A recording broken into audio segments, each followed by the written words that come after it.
guys, Shawn Ray here for another episode of Shawn Ray Unleashed from MuscularDevelopment.com. We're talking about the year in review and what a year it was. Obviously, a lot of very interesting stories.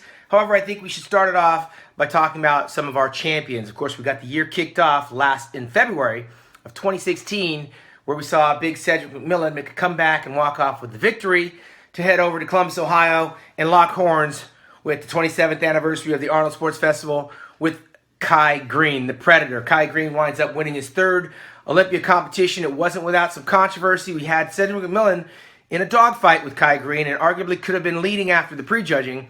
But Kai Green, the veteran that he is, dried out, tightened up, came back with a great posing routine, and in the words of Arnold Schwarzenegger, outposed big Cedric McMillan and actually snuck in for the victory. Kai Green laughed all the way to the bank and continued on his merry way and won the third time at the Arnold Classic. After that, the pro competition had begun to heat up. We started hearing rumors around that very same time that the Maryland Muscle Machine, who put on the Polish Championships, was making a comeback, coming out of retirement after 13 years, and decided he was going to throw his hat into the arena, got official Olympia invitation. And the skeptics, including myself, said that it was a foolish move on Kevin's part because being the veteran that he is and the Hall of Fame bodybuilder that he was, had nothing else to prove. But clearly Kevin had something to prove to himself and began his comeback towards the Mr. Olympia Championships, which will take place later on in the year in September, and we'll come back to that. However, we did get the opportunity to see Dexter the Blade Jackson jump back into the Night of Champions. This is a guy, the most winningest bodybuilder in the history of the sport, who had never won the New York Pro Championships, threw his hat in the arena, walked in there at 46 years young, took the title home. Right from there, got on an airplane and flew over to South Africa for the very first Arnold Classic South Africa, and he won that title, holding off the Frenchman Big Lionel Bayeki for victory. And as fate would have it, Dexter Jackson would later on in the year go on to win the Spain Arnold Championships and the Olympia Pro Championships over in Germany to finish out the year with 3 victories, the winningest pro bodybuilder in history, 9 Arnold Classic titles to his credit, and has just turned 47 years young. Put those titles up there with his 2008 Mr. Olympia Sandow Trophy, and Dexter Jackson is the most decorated pro bodybuilder, winning bodybuilder of all time. Congratulations, Dexter. What a year it was for you. And of course, we saw Big Ramy come back, and he won the first ever pro championships in Kuwait. Big Ramy beat Mr. Olympia Dexter Jackson and everybody else that was there, including the first Olympia runner-up, Shawn Rhoden, to cement his legitimacy to being one of the top pros that's out there competing and doing the business today. Big Justin Compton. We saw Justin fly all the way over to Asia and qualify for this year's Mr. Olympia Championships by winning the very first Arnold Classic Asia. Now, the Arnold Classic is now on 6 different continents, just like Arnold Schwarzenegger said it would be at some point in time back in 2010. And the victor was none other than Justin Compton, who's still young, who's still a work in progress, but nonetheless victorious, and went on to place 10th in his very first Mr. Olympia Championships out there in Las Vegas. Congratulations to him.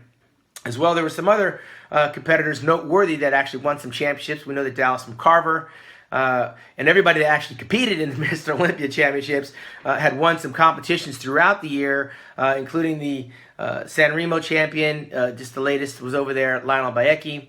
And of course, Lou Ferrigno Championships, Nathan D'Asha. A lot of bodybuilders out there doing the business, but no one more consistent than our 5-time Mr. or 6-time Mr. Olympia winner, Phil Heath. He's won 6 Mr. Olympia titles in a row, tying the shadow Dorian Yates, and on his way and has his eyes set for number 7, which would put him there with Arnold Schwarzenegger. And of course, if he goes one more, he will tie the all-time record with Lee Haney and Dorian Yates. But he does have his eyes set not on number 9. He's looking ahead to 10 Sandow trophies, 10 Mr. Olympia victories, and then he would contemplate retirement. And if he does, at that age, he'll be, 40 years old? It is within his reach. And right now, Phil Heath is his own challenger. And barring any injury, right now, we're throwing everything out there on the IFBB Pro Circuit at him, and no one has actually broken out of the pack. Now, Shawn Rhoden, who wound up this year's first Olympia runner-up, position that was very unfamiliar to him for the first time.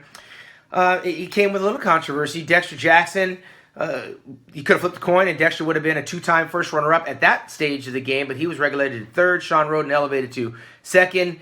The critics were very hard on Shawn. The back was very slight. The arms are not all the way there. The abdominal muscles were a little bit distended, but nonetheless, he wound up in as a first runner-up. And Shawn's got a very likable physique. The knock on Shawn is that he's got to get a little bit harder. He's definitely got to work a little bit more on getting his chest and his arms and his back thickness up there to rival someone like Phil Heath.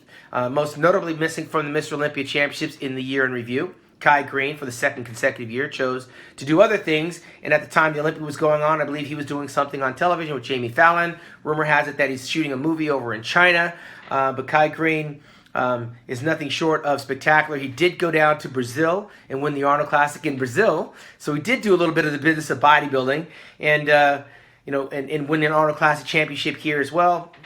And that's pretty big for all the things that are on his plate, managing his career. But the one thing that the fans are still screaming for is the return of Kai Green to the Olympia stage to test his mettle against the very best in the world. And only Kai has control of that. And that's the way it is. Arnold Schwarzenegger has made it clear he's asking for these bodybuilders to be more entertaining, to put more effort into their posing, to control their midsections. That is the running theme throughout the IFBB, that these athletes have got to do a better job of maintaining the small waist and putting a little bit more effort into their posing routines. The fans are screaming for it. There's been some chatter back and forth about the saturation of the pro bodybuilding scene. Lots of shows being thrown at the athletes. We added the country of Germany over in Dubai with the Olympia Pro Championships. Of course, we had the Finland Pro Championships. We had the Prague Championships. A lot of shows this year. And it's saying that there's a watering down effect and it's hurting some of the other shows. But at the end of the day, if the bodybuilders don't show up for those shows will disappear.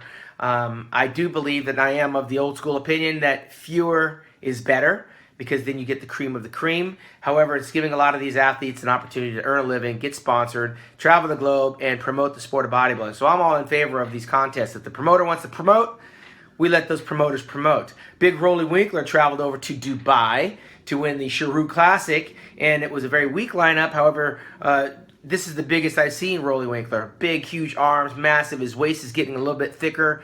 We'd like to see that come down a little bit, but you can't win unless you show up. So congratulations to him for traveling all the way over there to Dubai and getting that victory at that championships. Coming up right on the heels of him is in the 212 division. What are you going to say about James Flex Lewis? He's got 5 trophies to his credit, winning that contest and a baby to go along with it at this year's Mr. Olympia Championships.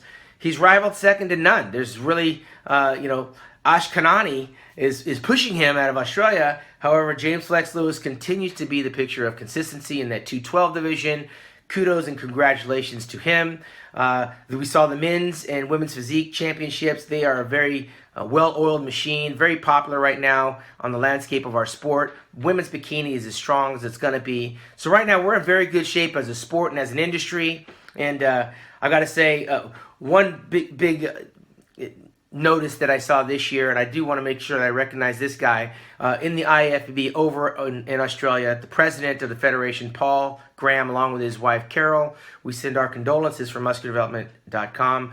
They lost their son, Paul Jr., Paulie. He was a big influencer over in Australia, helping with the athletes and with the IFBB and the gym. A gentle giant, big boy. He could have been like 6'2", almost 270 pounds or something, but he's going to be sorely missed from the landscape of our sport. He will not be forgotten. Thank you, Paul and Carol Graham, for sharing your son, Paulie, with us. He will be missed, and we will remember him here at MuscularDevelopment.com. For the year in review, I'm Shawn Ray.